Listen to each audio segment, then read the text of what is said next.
Why would we have ambassadors representing the state that do not understand clearly what their terms of reference are? These are the cards that I have drawn, that I am the minister at this point in time.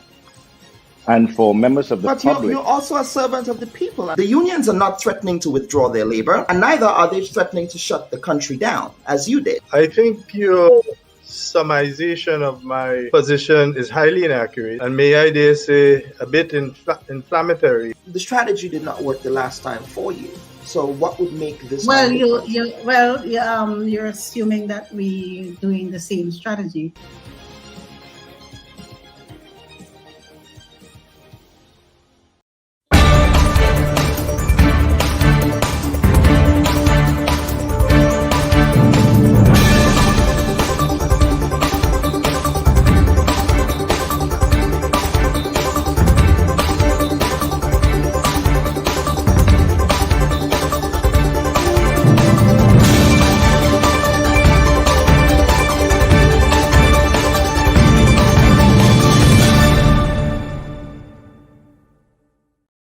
Hello and welcome to the June 26th edition of the Bubb Report. Last week, the National Democratic Congress, which was relegated to the political wilderness for close to a decade after the humiliating loss at the polls in 2013, was able to mount a coalition of voters to make up for the close to 10,000 vote deficit in the last election cycle. The National Democratic Congress amassed a total of 31,430 votes, defeating the New National Party, who only managed to convince 28,599 voters of their safe hands message. For comparison, the NNP acquired 33,792 votes in 2018, which means they lost 5,193 voters in their ironclad base this time around. With 2018 as a baseline, the National Democratic Congress was able to gain 8,181 votes from the electorate. Mitchell was sworn in at the Grenada Trade Center on the day after the national election, with a cabinet yet to be announced. I, Deacon Amos Thomas Mitchell, do swear that I will faithfully execute the office of Prime Minister without fear or favor, affection or ill will, and that in the execution of the functions of that office, I will honor, uphold, and preserve the Constitution of Grenada, so help me God. Although the defeated outgoing Prime Minister did not deliver a public concession speech, he did concede directly to the incoming Prime Minister in a telephone call initiated by the senior Mitchell. Although he was magnanimous in defeat, two of the winning MPs in St. Andrews Southeast and Northeast respectively struck a defiant and less than conciliatory tone while addressing their constituents. Continue to ensure that the people of St. Andrews Northeast get fair representation in the House of Parliament. And let me tell them, I am the elected representative, and anything that is going through St. Andrews Northeast must come through me. It must come through me. The Parliament, so I want them that better come real good, because it's going to be pressure. Come real good. So you must pay pension immediately. You must provide free transport immediately. You must make everybody permanent immediately. This week on our program, we discuss the outcome of the national election in Grenada with a team of polling and data experts, as well as with a veteran Grenadian journalist, to assess the extent to which predictions advanced before the elections materialized on election night. Also on our program, forecasters at NOAA's Climate Prediction Center, a division of the National Weather Service, are predicting an above-average hurricane season, which would make it the 7th consecutive above-average hurricane season in the Atlantic. NOAA's outlook for the 2022 Atlantic hurricane season, which extends from June 1st to November 30th, predicts a 65% chance of an above normal season, a 25% chance of a near normal season, and a 10% chance of a below normal season. Already, a tropical wave has a medium to 60% chance of becoming a tropical depression during the early to middle part of next week, with Grenada in the potential crosshairs of the system, given its location below 10 degrees north and 40 degrees west. We will assess the impacts and implications of these developments. We welcome our guests, journalist and host of The Narrative, Callistra Faria, Wayne Williams, meteorologist, pollster and consultant, Dr. Justin Pear, and Peter Wickham, Director at the Caribbean Development Research Services. We thank you for joining us.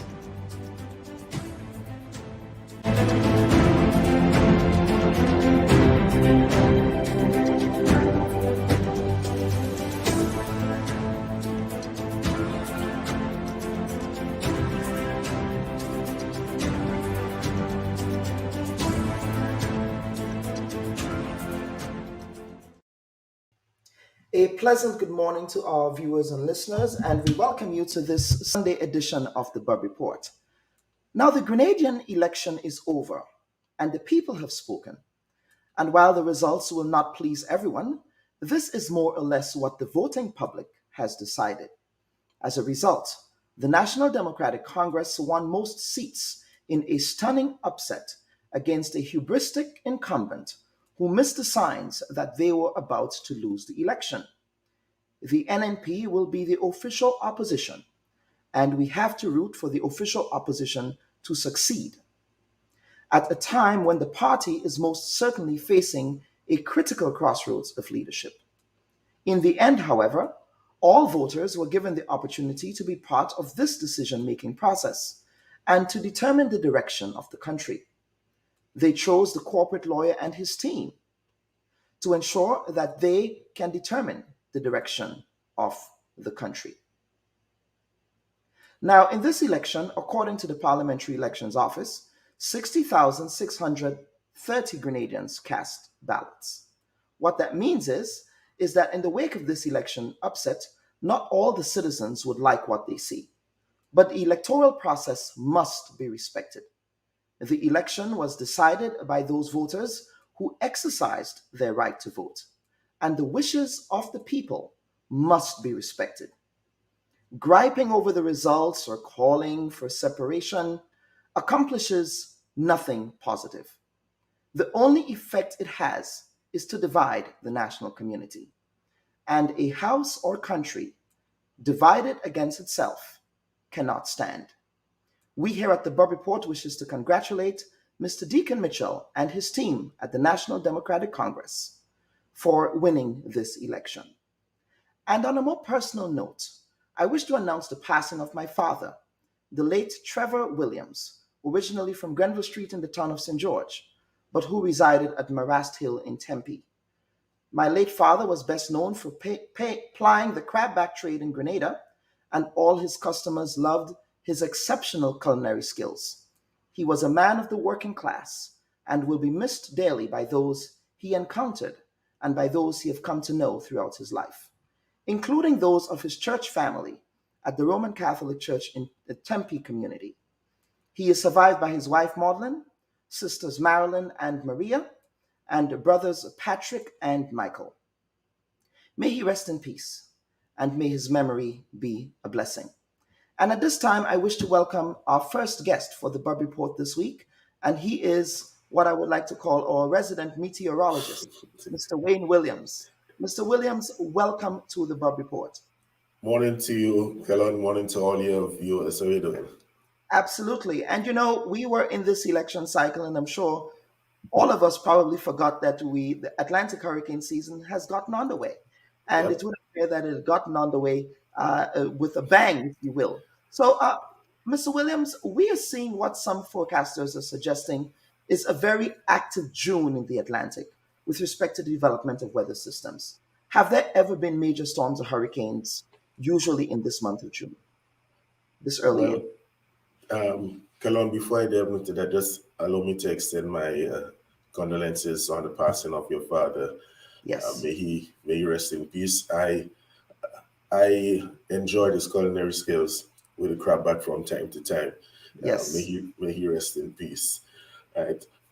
So to the question of the day, of course, with all the excitement, no one is looking at the Atlantic except the meteorologist, and we see that already we have an active season developing, and that is not uncommon. We've had on the rare occasion, we've had storms forming even in May. I don't recall off the top of my head the earliest a storm has formed, but it is not uncommon to see that. What is a bit uncommon this year is the location where the storms are forming. Normally, in the early part of the season, the storms will form in the Western Caribbean Sea. But we've seen that already, even though storms haven't developed as yet, but we're seeing very strong waves in the central and eastern Atlantic, and these have the potential to develop into storms. So that is unusual, and it's a bit it's a major concern to us, because normally we feel okay, right? August, September, we know the rhyme. August, you must, September, remember. But it's just not like that anymore. A number of reasons have been put forward for that. But the point is, we have to shift what we consider as normal.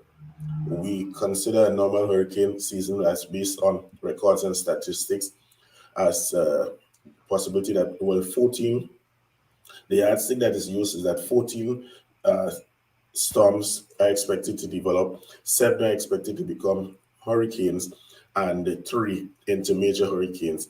But over the last 7 to 10 years, we've seen that average is basically moving up. This year, for example, right now, that prediction, according to the National Oceanic and Atmospheric Administration of the USA, is for 14 to 21 storms, 6 to 10 hurricanes, and 3 to 6 major hurricanes. And as you said earlier, and there's a 65% chance that forecast could hold true. So it is something that we have to be concerned about, because we've seen what happened with Ivan and how that can set back the development of a country. absolutely. Mr. Williams, now let's talk about this specific tropical disturbance that's currently off the Horn of Africa.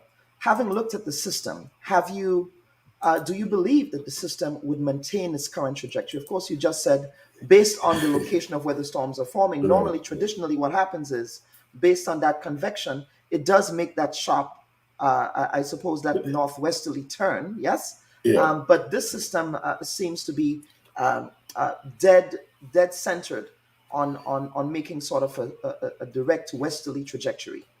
Talk to us about that, please. Yeah, that to an extent is true, but we have to look at what is happening to the north of that system with the high pressure in the Atlantic, and also upper level winds that are blowing across the island chain itself. And the forecast is for these systems to develop. There is a possibility still that a tropical depression could develop in the early part of next week, by Tuesday, Wednesday. However, I'm going to go out on a limb here a bit. Upper-level conditions are not as conducive as they were before. We still have strong upper-level winds over the eastern Caribbean. So the systems, as of this morning, there was a bit of weakening in those systems, but that should not be comforting to us, because with the right conditions, these systems could flare up and intensify. So I say all of that to say this, that regardless of what trend it is taken immediately right now, we still have to remain cautious. We still have to continue monitoring these systems and prepare, because there's nothing we can do to stop the systems from developing. What we can do is mitigate the effects of these storms by making sure that we are prepared in some way or the other for the system coming. So preparation is key. Of course, having the right information, listening to the right sources, and not panicking about them is important. But what is most important is our state of preparedness. Absolutely. Now, and I'm also looking at the map here. There is also that system that says one here. Is that a different system? I suppose that's a different system as well. That shows 40% chance of development. There actually are three systems out there. Mm-hmm. There are three systems. I think currently they're showing one. Let me look at the right. There are different stages of possible intensification, right? One wave, I think the one you are showing there, that is it has moderate to strong convection within it, and it is moving slowly. There's a small circulation in that system. So that is what is being monitored. This is the area that shows the X. That is what is being referred to as area 1. So that is the one that is being monitored right now. We have a wave that is going to pass over the Eastern Caribbean and bring showers, especially to the southern Eastern Caribbean today. But what is shown on the map here, that X is system 1 that we're speaking about, and it has a small circulation in it, which is an indication that it is strengthening. So that is why it is necessary to keep monitoring the system. It's possible that within 3 to 5 days, more like 5 days, we could be seeing heavy rains, gusty winds over the Windward Islands as it continues to move forward. Okay. Now, Mr. Williams, finally, your colleagues in the meteorological community have been suggesting that we might have to reconfigure how we categorize storms just because of these intensities. We are used to category 1 through category 5, yeah? And they're saying that perhaps we might need to add another category. What are your thoughts on that? And what factors determine on a Likert scale sort of how that decision is made? Well, the consideration right now is because there are so many intense hurricanes. The thought pattern is that, okay, look, we have so many intense hurricanes forming. Let us put them in a different category to distinguish them from what we would call like a regular category 5. So it is the wind speed, the maximum sustained wind speed in the hurricane. That is the main factor for changing or increasing the designation. So that if they go to category 6, it would indicate more the extreme hurricanes. I don't think there is agreement on what wind speed to use to determine the category 6, but it will be that that is the main consideration, because we've seen many more intense hurricanes developing at the moment. Absolutely. Now, Mr. Williams, is there anything else that I missed in this conversation that you want to add? And certainly, we will be calling on your expertise as well as the expertise of your colleagues in Grenada and NADMA as we get into this hurricane season. This is a palate cleanser from the election, but an important palate cleanser nonetheless. Please proceed. Well, I mean, Colin, I didn't know that I was the intro, before the main act, but that's okay. You are the appetizer, a very serious appetizer. That's not a problem, Colin. Well, I'm always willing to share, yes, with you and with your listeners. I have absolutely no problem. As I say, preparedness is key to surviving any storm in hurricane season. It could be difficult at times. People have limited resources, scarce resources. A country has scarce and also limited resources. But hurricane preparedness is not something you do only when there is a system threatening or potential hazard. It has to be a lifestyle. The way we construct our homes, the areas we construct our homes, how we treat runoff water, for example, that could cause flooding.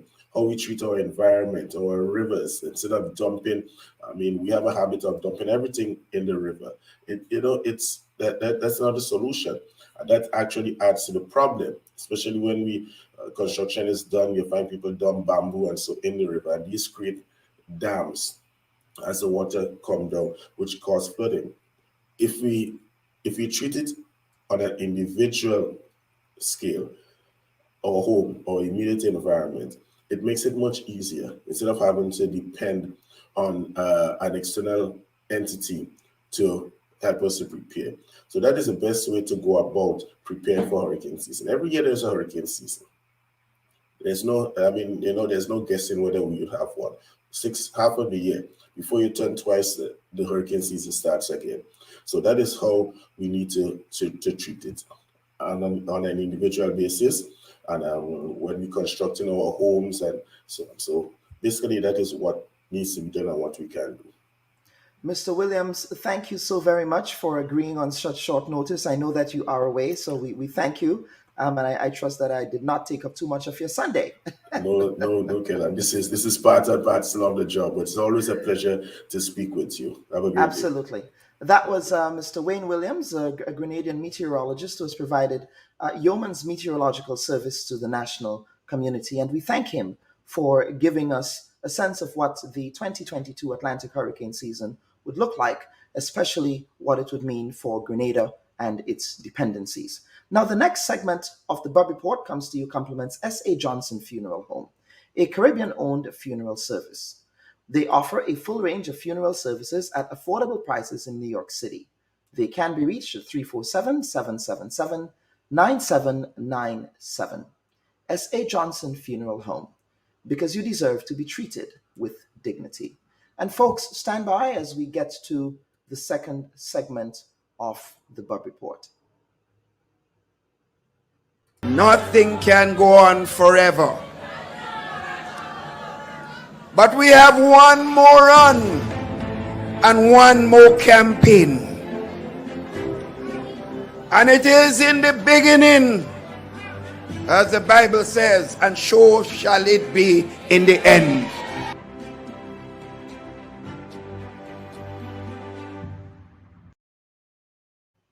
And viewers, welcome back to the Bubb Report. Now, I want to welcome Mr. Peter Wickham.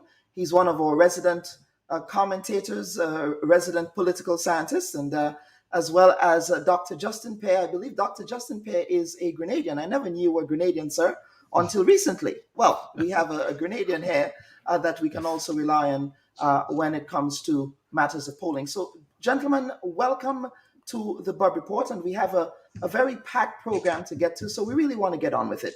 But Mr. Wickham, I want to begin with you. Now, in your last appearance on the Bubb Report in the lead up to the election, right after the election date was announced, your predictions then were not optimistic for the National Democratic Congress. So what I want to do is to play a clip of that appearance, and then we'll talk about it on the back end. I don't believe that there's anybody in Grenada who actually believes that he will lose the next election. Quite frankly, either his seat or alternatively that his party will lose the election. So the question is, what is this election about? The thing is that at this stage, I can't say with any confidence that he will win a seat in Parliament, and I don't know that a lot of people in Grenada are confident that he will. He has set the bar fairly low in the sense that he's not saying, I am campaigning to be the next Prime Minister of Grenada. He's basically said, I'm on a 10-year trajectory in terms of politics. I'm going to give this thing 10 years and let's see how it goes.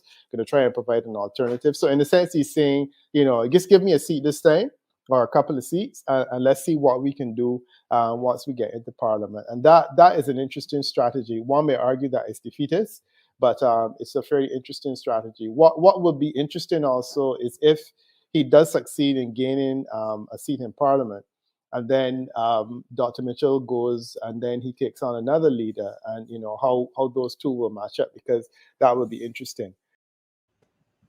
Mr. Wickham, how did you get this prediction so wrong? It would appear as if you underestimated the mood on the ground. What was it about the atmospherics that you did not get right, Mr. Wickham? Let me be clear, Kelton, and I need to say this for the benefit of yourself and other people in Grenada that seem anxious to rub my nose in the fact that I am so happy for the leader of the NDC. I am so happy for the young man who is now Prime Minister of Grenada. And I want to do here, as I did on television in Grenada election night, is to congratulate him heartily. I have no difficulty acknowledging the fact that my expectations were off mark. I was in Grenada election day and election night, and I am convinced that the expectations of a lot of other people were consistent with my expectations. The reality, however, was entirely different. And I think that it's not a situation where I think that the NDC is anxious and persons that support the NDC to jump for joy and say, oh, you know, we were able to prove Wickham wrong. Did you prove Wickham wrong in 2018? You know, when you lost all the seats? Did you prove Wickham wrong in 2013 when you lost all the seats? My thing is that it's not a competition in terms of polling. I think it's a situation where we have to acknowledge what is the objective of an analysis. You asked me questions at that time and I answered based on my explanation. I've done a fulsome report in the newspaper today in which I laid clear the basis on which I came to certain assumptions. There is a political and historic reality that no political party in the Caribbean has ever achieved what the NDC achieved on Thursday. None. And I challenge anyone to tell me something different. Based on that, and based on the fact that I had never seen it happen before, my expectations is that it wouldn't happen either. So this gentleman has not been leader of the NDC for a year, and he has achieved a phenomenal feat. So I think instead of trying to make the suggestion that there was something fundamentally wrong with my science and cadres, it's not about Peter Wickham. I think it is about a phenomenal achievement of a young man who has made history. And I would really like us to start detracting from the celebration and the acknowledgement that what he did was historic and has not happened before. I challenge any political scientist to give me a precedent that would form a basis for this analysis, that he was likely to have won. There was an expectation and a hope on the part of the NDC that he would have won. But even people who supported him in the campaign, they supported Grenada election, they told people we really expected he was going to win. We thought he would win a few seats, but we never expected he would win. There you go. So does this, Peter, yeah. and this was not meant to rub salt in your wounds or whatever. This is. But it was but the point is, the point I get it, Kelton, and I think that's. Look, I think that we need it's to Kelton, be you keep saying Kelton. Kelton, sorry. We need to be mature about this thing. Yeah, we need to get absolutely. past this Wickham versus NDC foolishness. I mean, that to me is unnecessary. That was not. I heard it election night. That was not the intention. I'm sorry, Mr. Wickham. Right. I heard election night, and I mean, we had that was not the clips. intention of inviting Wickham him said, here. yes, I said I thought the NNP would win. Yes, I thought Dr. Mitchell would win. Dr. Mitchell lost.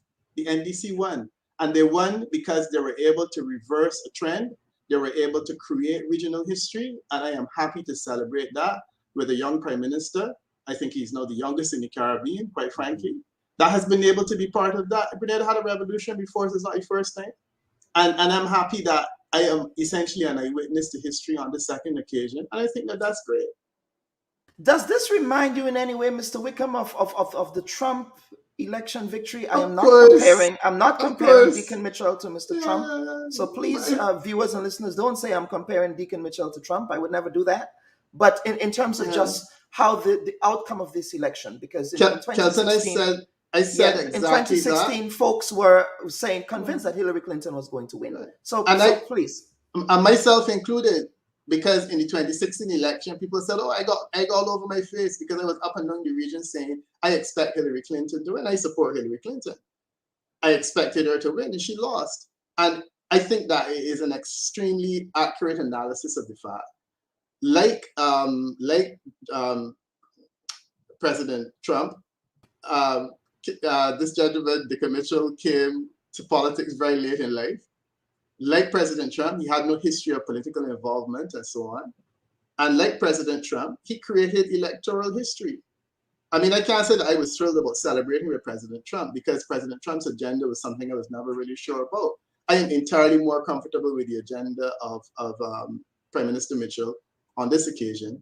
And I think that that is also something that, you know, I'm certainly happier about. But the analysis for President Trump is entirely accurate. And I'll tell you something further. A big part of the reason why President Trump succeeded, even though public opinion in the United States of America supported someone else, right? Is that there were a lot of people who were not prepared to vote for Hillary for reasons best known to themselves. And I can tell you now, based on my analysis of the data, you had a similar situation in Grenada, where you had a reduced voter turnout, notwithstanding the fact that people were telling the election day, Grenadians coming out to vote out the NNP. Foolishness. Less people voted. And the reason that you had a reduced voter turnout was that there were a lot of Grenadians on the ground who, while they did not have a fundamental issue with the NNP as a party, were exhausted of Dr. Mitchell. And they said, I would sooner not go out there and vote, stay home, withhold my vote in critical constituencies, than create a situation where I go out there and I support Dr. Mitchell again, and essentially continue the tenure of this person who was in office for 25 years. And, you know, they were not comfortable with that. So I think that the analysis and the thing that you have just did is spot on. I came to the conclusion that the NNP, lost the election in 3 critical constituencies. And I made a point in the article that I have in the press today. And my sense is that it is essentially, you're looking at less than 200 votes in those constituencies. You had a 4% reduction in electoral support. It is entirely possible that the people who remain home in those constituencies change the course of history. What we need to do is we need to understand it, and we need to understand why it happens. And I'm clear in my mind that a big part of the reason it happened is because those people were unhappy with Dr. Mitchell. And what's more, those people saw nothing. Do you think, Peter, Mitchell that they should object to? Do you think that Dr. Mitchell's rhetoric on the campaign platform? Now, I do not know what role things like rhetoric play. I know you're not necessarily a qualitative researcher. I operate in the space of rhetoric as a communication scholar. But do you think that his rhetoric, which many Grenadians saw as a sort of pompous and bombastic and hubristic, do you think that helped? Calling the man skinny and all of that? It did not help. Well, he said, I didn't hear the skinny part. Yes, but he said he was a nice English boy, skinny English boy, and things like that. Yes. No, it didn't help. It didn't help. And it's not only, I didn't hear the skinny thing, but I heard, the references, a walk for the road and I wanted, and that kind of thing. That didn't help. That didn't help. Because ultimately, it is speaking to the same thing, which, as I said, that 4% difference in people may very well have had reservations about the fact that you were essentially batting at the crease for too long. And then you're going to agitate those people by saying things on the platform like, one for the road and I want it and stuff like that. It didn't help. It didn't help at all. And what I think was particularly helpful was that Dickon Mitchell is a skinny English kid. I didn't realize that that's how he could be described. But he's a pretty nice guy. Prime Minister's words, yes. Right, yeah. He's a pretty nice guy. And I mean, he comes across as the kind of person that you should not have a problem with. So I'm saying in a situation where you are already having a level of discomfort with leadership issues, right? And you present a person who is adversarial or whatnot, and you present him against somebody that could be your son. You say, oh, what a nice guy. He's done so well to get himself to this stage or whatnot. I can see people saying, you know what, I may not want to vote for him, but I'm not going to vote against him. Kellen, 3 seats, right? Less than 300 votes, less than 200 votes would have made a difference in this election campaign. We would be having an entirely different conversation now. And that is the nature of Caribbean politics. And I am anxious to unpack and understand it. And that's the reason why I wrote the article today, because we need to understand all of this. I would certainly like to look at that article, but at this point, quickly, if you will, because I do want to bring in Dr. Pear here, who did some mixed methods polling. I'm using the academic nomenclature here, but Peter, please, you wanted to make a point, a further point, Peter? No. You were saying you wanted to bring him in, so that's fine. Yeah. Yes. Now, Mr. Pear, your consulting organization conducted a survey from July to September of 2020. And revised in September 2021. The survey was conducted among 1,768 participants. You then followed up with focus group discussions and interviews, which were conducted from May 20th to May 29th, 2022.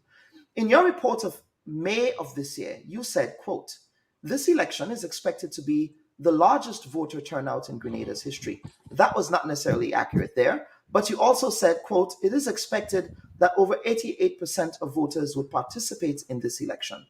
The higher the voter turnout, the greater the chances of an NDC victory, unquote. What in your data set from the participants, Dr. Pei, aided in such a very close and accurate prediction on your part? Over to you. Okay. Well, good morning, everyone. Mr. For having me here. As I said, thank you very much, and also my condolences to your father and my fellow colleague, Mr. Wickham. Thank you. I have. Thank you for giving me the opportunity. As I said, my name is Justin Pierre, and we work for the company called by the name of Don Pierre Bandit and Company Canada Limited. We are a labor market company, but what is our more or less claim to victory is that our company has one of the largest databases in the Caribbean. So we collect data. On most countries we collect data, and incidentally, in Grenada we were able to get the white pages into our database. So we have the white and yellow pages in the database. But what was more importantly, we also got the voters, the election database of all their voters. In a client of ours, an investor wanted to invest in Grenada and wanted to know the political climate, what will happen in the next couple of years. So they hired us to conduct this survey. So we conducted this survey in Grenada among a wide cross section of the voting population. We conducted among the NDC, which was 33% of the persons, 36% of the persons surveyed were for NNP supporters, 33% were NDC, 19% never voted. So we had a very good analysis. What we did, which was very interesting, is that we looked at the labor market, the labor market composition of the voters to see who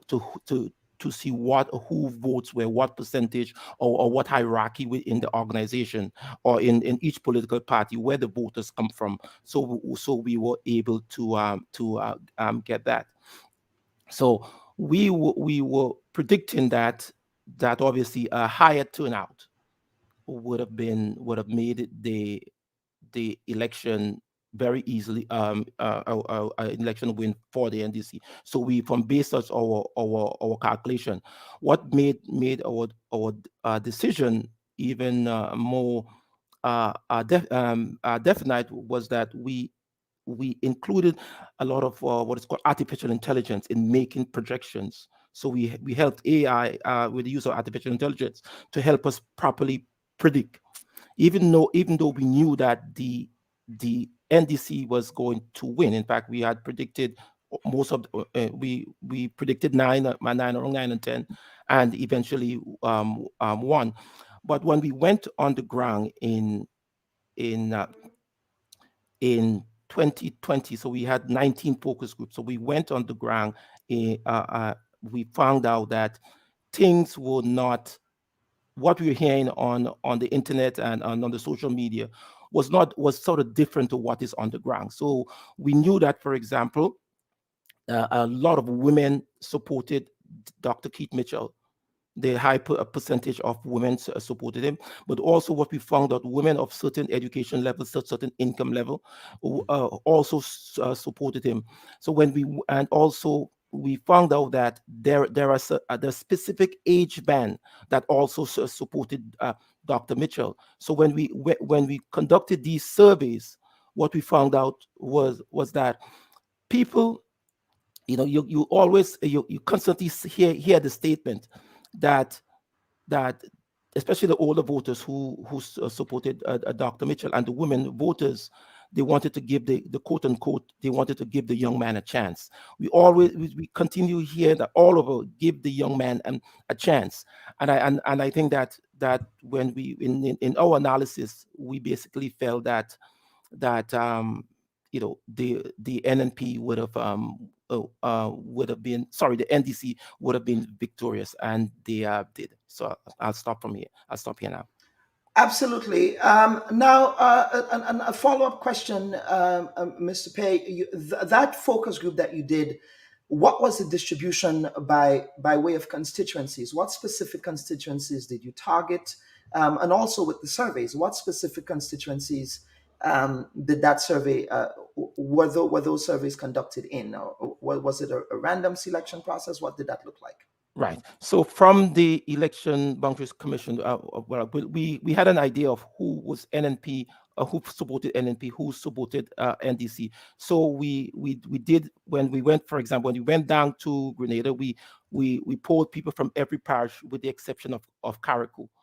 And we got a sample of each parish, and we interviewed the old, the young, we interviewed their middle age, and for interaction and for discussion, we felt that it was a turning tide. I think that people, especially their younger voters, were disenfranchised. The older voters who traditionally, the farmers who traditionally supported the NNP, also wanted change, also wanted to give the young, quote unquote, give the young man a chance. And we see that consistently. So we basically had an idea of who was going to win. I think that we thought that the South St. George would have the NDC would have even St. David's again, and most of the places, Carriacou, that we thought that it was it would have been a victory for the NDC, and it was successful. Mm-hmm. Now, Mr. Pierre, you also said in the report that the new National Party has a more extensive voter base than that of the National Democratic Congress's base. Was the NDC able to create a new coalition of voters? And I would also bring in Mr. Wickham on that question. Were they able to create a new coalition of voters that expanded their base? Now, in the last election, there was a significant deficit of almost 10,000 votes. And so the NDC really had to make a steep climb in order to make up for that huge deficit. So I want to get your thoughts with respect to reading the tea leaves on the numbers that came out of this election, on the base and what the base of the NDC looked like. Right. So, for example, the NDC has a base around 22,000 persons, based on calculations. In fact, in the last 10 years, from 1990 to 2018, the 472,529 persons registered to vote. Actual vote, 340,888 persons actually voted. We have a non-voter of 131,000. So on average, about 26% of the population, they are the one they do not vote. If all NNP supporters come out and vote, and all NNP supporters come out and vote, the NNP would most likely win. Okay, because the NNP has a stronger base. What really, in my opinion, that is what was the critical moment, is the whole that turned people away, or made less people vote. What the idea of leadership qualities? Okay, because if we look at for example, we know that, for example, the under 20 voters supported the NDC. The 20 to 29 voters supported the NDC. The 30 to 39 voters supported the NNP. The 40 to 49 voters supported the NNP. The 50 to 59 voters supported the NDC, and the above 60 supported the NNP. So what we saw, if maybe the Election Boundaries Commission permitted us to do further analysis, we see that especially the elder voters. I think you're referencing the Parliamentary Elections Office. It's the same principle, but Grenadians might get confused. They say, "What are you talking about?" Right. But please proceed. I didn't mean to cut you off. So the Parliament, there is a higher voter turnout, a higher base for the NNP. But what made the difference is the messaging, okay, within the NDC. I thought that the messaging was good. We had an opportunity to view or to collect data on all the campaigns, on all the messages, and I thought that in our scientific opinion, that the NDC messaging, it was more nationalistic, more for the consciousness of the people. I thought that the NNP was mainly more like an entertainment perspective, and what we know that we know that the hierarchy, within the NDC voters, when we made the analysis of the NDC voters, these voters are more quote unquote nationalistic. They are highly educated. They are more accepting to change. They are highly they more travel. They could understand better, and compare to the NNP, we see there is a different characteristics. So we basically felt that if the messaging of the leader was correct and direct, especially to the youth, we believe that the NDC would have been victorious. And I felt that the messages was from the NDC was better than that of the NNP. And Peter, same question with respect to the expansion of the NDC base. And I was looking at the numbers, and I was saying that is a tall order to get to that 30,000 odd threshold. How do you do that? But they were able to do that. One of the things you did say, though, in your last appearance on the Bubb Report was in the context of just the messaging that Dr. Pear talks about. So do you think that really contributed, to the expansion of the base? Let's get your thoughts, Peter, on this. Yeah. No, I mean, there's not a lot that I'm hearing from Dr. Pear that I disagree with. I think that he's right in many regards. And to be perfectly honest, a lot of what he is saying is reflected in stuff that I've also said from time to time in terms of analysis of political scenarios in the Caribbean. One of the key things that he said is the role of women.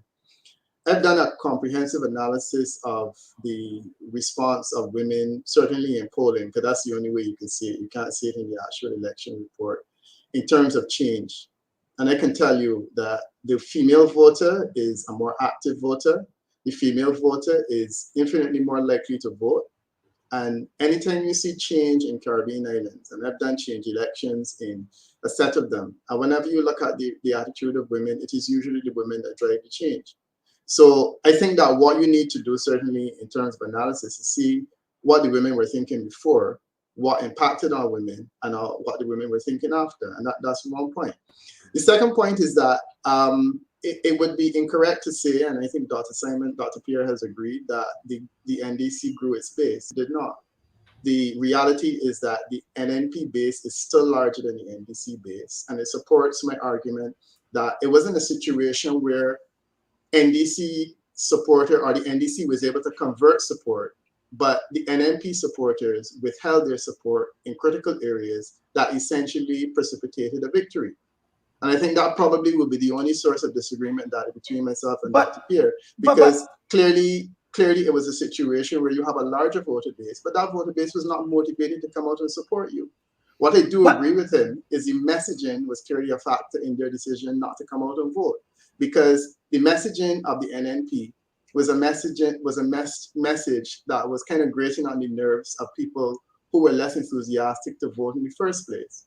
And as I said, you compare that to Dickon Mitchell's messaging, which was essentially the presentation, as Dr. Pear said, he's a nice guy, he ought to be given a chance. We did a poll in which, a majority of people said exactly that, that he seems to be a decent person and he shows promise. And I think that was what I reported in the paper today, that he's a guy that shows promise.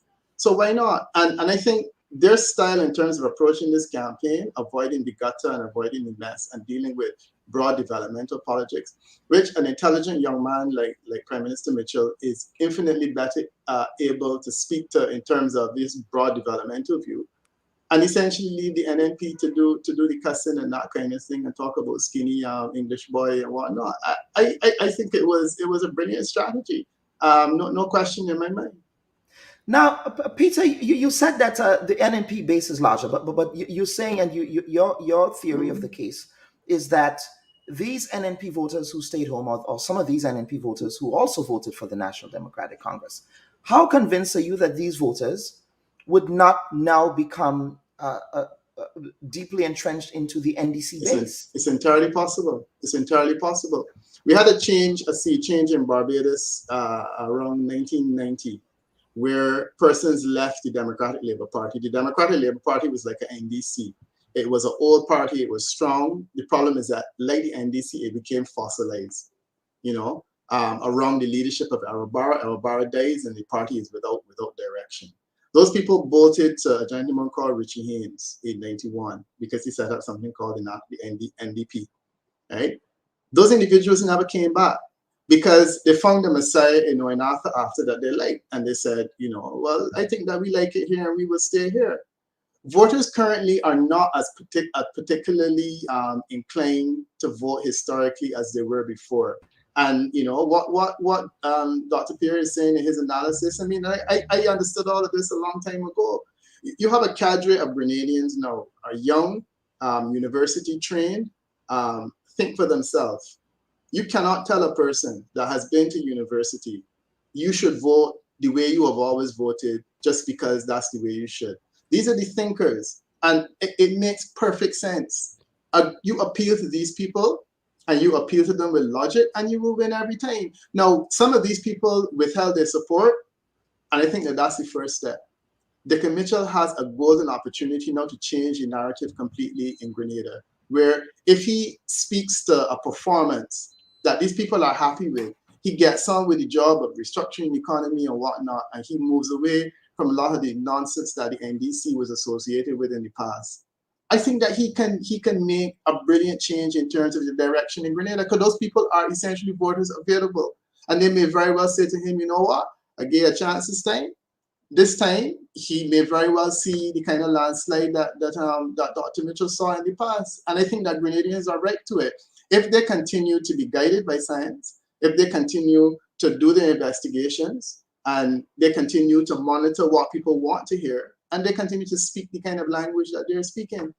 And that to me makes perfect sense. I would say though, I mean, March of 2020 was an interesting time because we polled in March of 2020. So Mr. Wickham, you did a poll. There was a poll that was conducted. I did several polls, yeah. You did several polls, but in the last time you came on the program, we were asking you whether you did a poll, but you were very coy about that. So, but thanks for letting us know that you did a poll. No, but Dr. Pierre did polls too, and I don't recall anybody asking him about them. But why? You see, this is what fascinates me. Dr. Pierre could come on this program and say, "Oh, I did polls historically." No, but his polls, whole conversation. His polls. No, I'm saying in the context of this. No, I'm speaking in the context of this election.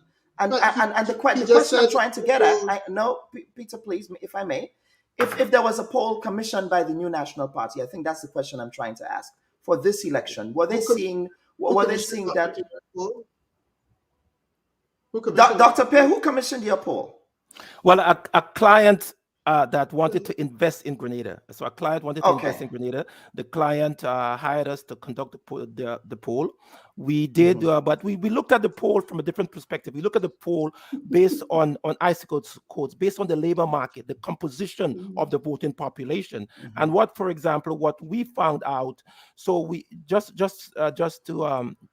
we found out that the majority. So, for example, based on the hierarchy, we conducted the poll based on ISIC and ISCO codes. So we found out that more managers, and a normal manager in Grenada would most likely support the NDC over the NNP.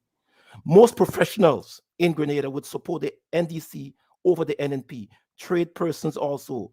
But however, when you look at, for example, the lower level of the education, the elementary workers, the people who are unemployed or near unemployment, we normally see that they will more likely support the NNP over the NDC, machine workers. So we also conducted farmers. A farmer most likely would support the NNP over a fisherman who will normally support the NDC. We generally found out that about the majority of women, the women will most likely support the NNP, with the exception of two outliers. The first outliers we had were nurses. 63% of nurses put their support towards the NDC. But however, we found out that teachers also, the highest percentage of supporters for the NDC was a 71%. So we knew, for example, who were the persons who were most likely to support the NDC over the NNP. We also looked at the issue of because what persons wanted to find out some voting points, and what I think one of the challenges we had, we found out that the whole issue with leadership, when we polled the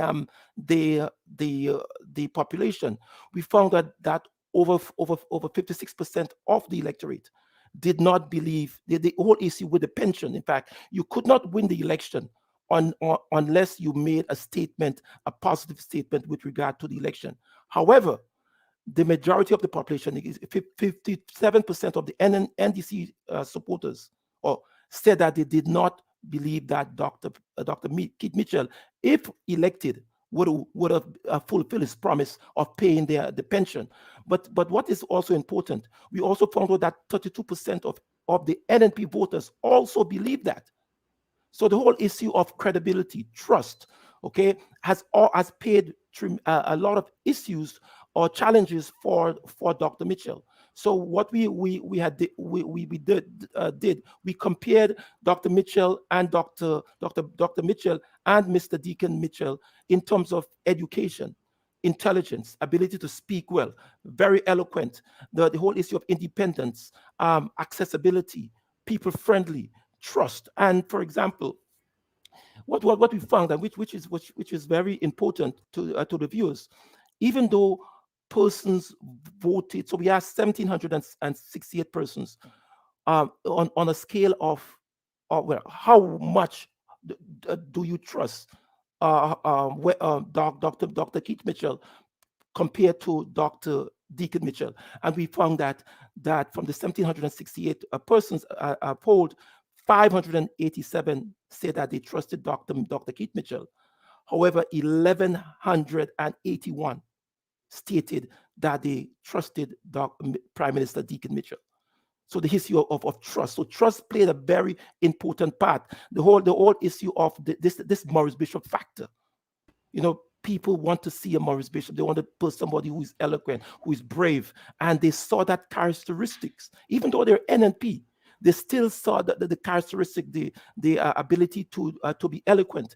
They saw it in Mr. Deacon Mitchell over that of Dr. Keith Mitchell. And lastly, in terms of ability to speak, you know, the eloquence, use of words, they also felt that Mr. Deacon Mitchell was a better speaker, was more eloquent than Dr. Mitchell. And obviously the whole being the sex appeal of the women, they give Mr. Deacon Mitchell that he polled higher. And I think that the women generally tend to sway the election, and as a result, many NNP voters, some of them voted for NDC, but many of them gave as they quote, they gave the young man a chance, and we see that and that's the reason why we were able to say that, hey, the NDC will get 9 votes. Mm-hmm. Peter, anything else you want to add? We want to take a quick break and then we want to wrap the program up. But I think it's important because as social scientists, we also have to operate on the premise, and I think that the public needs to appreciate that there are variables. There are always limitations to research, right? And so you do have statistical anomalies. And again, it's about prediction, and prediction is never a correct science. But is there anything else, Peter, that Dr. Pear talked about that you wanted to add? No, I was listening for Dr. Pierre to speak to the funding of the poll, whether the poll was commissioned by a benefactor on behalf of the NDC. The kind of question that you ask me all the time, why was the poll not made public? Is this something that the public can have access to? Why we and these are questions. These are questions that you ask me, so I'm just wondering why you're not asking him those same questions. Well, but actually, let me make it clear that I think any benefactor has the right to commission the polls, and I will also tell you that the Cadres polls were paid for by persons who invested in Grenada that had interest in knowing what the political environment was, because that is an entirely logical thing. I think so. Let's hear about the ties to the NDC, because it's fairly clear. So, Dr. Pei, do you have ties? Do you have ties to the National Democratic Congress, Dr. Pei? Or rather, were you commissioned by the NDC to do this poll? Information because it seems interesting that a lot of your advice is very consistent with what was said. Brilliant advice, no question about it. But it's useful that it made its way into the right circles, and the message from Dickon Mitchell was spot on, and he won. Congratulations! So congratulations to you, Doctor. What in our poll, but what we try to do, as I said, we have a huge database, so we were able to know all of that, but let's speak to the politics of the funding. We were able to look on the ground and see what is happening. I was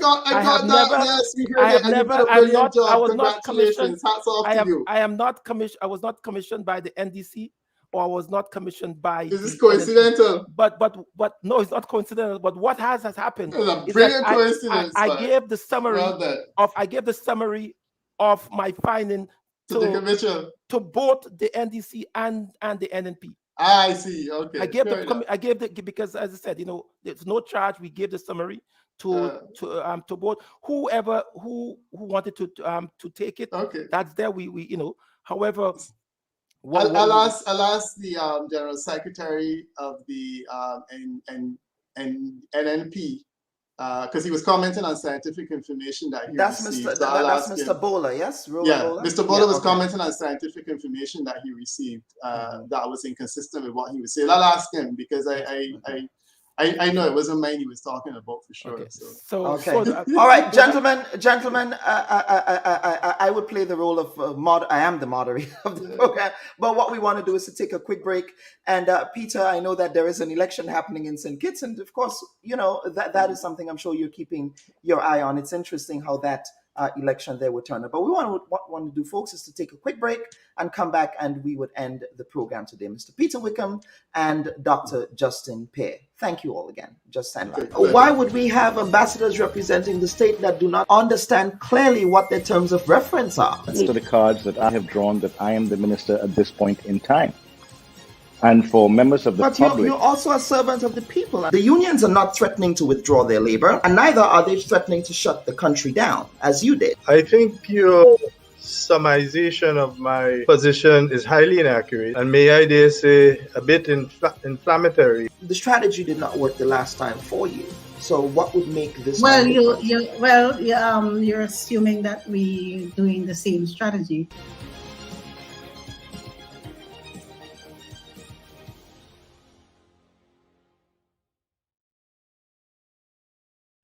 And welcome back, folks.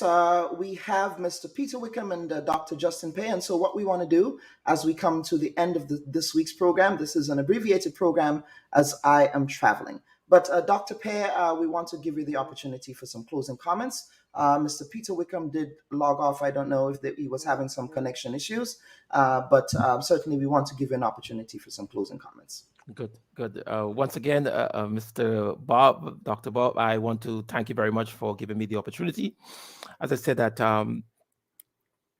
what we saw, witnessed in Grenada, I think it's a new phase. It's a phase of science. It's a phase of what is called artificial intelligence, in the ability for prediction. Okay, in terms of statistics, probability, our firm got the data, went down and produced and did through our mechanism, was able to make predictions, and we were successful in that case. We were not as as the other caller suggested, we are not agent of the NDC in any way, or agent of the NNP. But I provided all of the information to. I think I released the summary, so anyone could have taken it.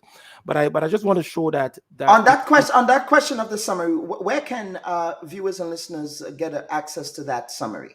I think I sent a summary to you, but I can. Yeah, you sent it to me, but is there a website? Where can I find that? Well, we have to ask when we ask the client permission, the client allowed us to give them a summary. It was a 177 page report. But who is the client? It's a private client. It's a private client. Okay, so a private client wanted to, as I said, a client that wanted to invest in Grenada, and they hired us. As they say that, we have conducted maybe 11 of the largest poll. I think PAHO and the EU and many of the agencies now we're on the ground in St. Lucia conducting a psychosocial survey. So I mean, we do that very often. However, it's a private person, a private company, and they allowed us to send out to release the summary. I can maybe release a summary on our website, or I can. And what is that website? What is that website, Dr. Pei? Well, if you want to mention it, we can include it in the comments. Our website is dpbglobal.com. dpbglobal.com. That's our website. dpbglobal.com. Thank you for that. Yes, and we also have our Black Data and Information Portal, which is dpbglobal.net. So dpbglobal.net, where all the database that we made the analysis from. However, I want to congratulate the people of Grenada, but I have concerns. One of the concerns I still have is the low voter turnout. We still it's still on average 26% of the population do not vote, okay? And I'm appealing especially to the fishermen, the farmers, the religious people, okay? And we found that they are from a large percentage of non-voters, and we want to encourage persons to vote, okay? I think that in the next stage, I mean, I'm not an advisor, but I believe that both the new administration and Dr. Keith Mitchell should really come together and encourage persons to vote. Okay, and I think that we need people to vote. And as I said, thank you very much for having me here. And I believe and your program is very, very, very informative. Okay, and Mr. Wickham, some final closing comments to you. And the Caribbean community should be grateful that we have our own homegrown researchers and social scientific people in this field, as opposed to getting people from North America and others who may not necessarily understand the political culture of the region. And I think that is important, irrespective of what our views, what we may think of polling and things like that. I think it's important that we rely on our own homegrown experts. So over to you, Mr. Wickham, for some final comments. I mean, let me congratulate Dr. Pierre and his outfit for having gotten it right. I really do wish we'd had the benefit of this information 2 weeks ago so that we could have seen. And it was fascinating to hear you posing questions to him about his clients, because normally this is the questions that I get. But anyhow, I don't want to get into that right now. But I Let's not go there. I wish him well in his journey. And we all have clients. My client was also an investor who invested in Grenada and was anxious to understand the political environment. And frankly, in most of the islands, that's who invests in these polls, because the reality is that they're not cheaper. And if someone doesn't agree to pay for them, the media isn't interested in paying for them, but is always ready to challenge us regarding who our clients is and their identity and whatnot. But if the NDC had benefited from that information and they worked on it and they won, I think that's brilliant. The situation in terms of Grenada, while I do agree with the findings of Dr. Pierre, I read the analysis somewhat differently. As I said earlier, the election was won in St. Patrick's East, St. John and Carriacou and Petit Martinique, where a difference of 300 voters would have meant we would be having a different conversation today. There was no overwhelming change and support for the NDC. What happened is that we had a slightly lower voter turnout. In St. Patrick East, the voter turnout was down by 8%. In St. John, it was down by 4%. And in Carriacou and Petite Martinique, it was down by 2%. Generally speaking, that one is smaller. Overall, it was down by 4%. And I am convinced that somewhere in that 4%, you will find that 300 votes. My feeling personally is that it was a situation where persons who supported the NDC philosophically were uncomfortable voting for the NDC. And as a result, the NDC won. And I congratulate the NDC for having messaged in a way that made those voters feel comfortable remaining at home, which is essentially a start. No, where do we go next? I certainly think that the NDC has to understand that they have the opportunity to do serious voter conversion. And I look forward to hearing from them in terms of the messaging and whatnot, whether or not, and certainly I hope that Dr. Pierre continues to find investors that can support them with this kind of data so that they can understand how to build a message and continue to be able to attract voters. And there is a possibility, as I said, that's happened in Barbados, where you can have real voter conversion. It also happened in St. Kitts to some extent. And you can actually find yourself in a situation in the next election where you have an enthusiastic voting in support of the NDC that could result in a clean sweep one way or the other. It's not entirely impossible. And if it happened, I would think it would be a great thing for the Grenadian economy, for the Grenadian people. But let me just say also that I have some Grenadian roots that I need to lay claim to here, because a lot of people don't know that the original owner of Cadres was Grenadian, a guy called Patrick Emmanuel. And he was polling in Grenada on behalf of clients as well since 1990. And he's had a long association with Grenada. Sorry, even before 1990, he was polling in Grenada. He is Grenadian by birth. He went to I think it was Bishops. And he essentially, after he went out of business, he died actually. I took over the organization because I worked in support of him. And Grenada has always been special for me because he paid particular attention to Grenada. And we are on the ground, in Grenada and in several other countries, because that's where you get the information. Contrary to popular belief, you don't collect it in the air, you actually collect it on the ground. Politics is about I'm entirely proud of our record. I'm proud of the fact that we are the only organization that we've polled every single general election in this region, probably for the last 20 years, with a very high level of accuracy. And I think that we have also been able to generate some interesting observations and conclusions, and to be able to track and monitor the development of party support in politics in the Caribbean over time. And I would say, as I said in the beginning, I'm honored to have been able to witness what was clearly a historic development in the politics of Grenada. And I think that it was something I want to underline, that it was historic, and I was happy to have been able to witness it and be able to present an analysis of what really happened over that time. And for that, I'm grateful.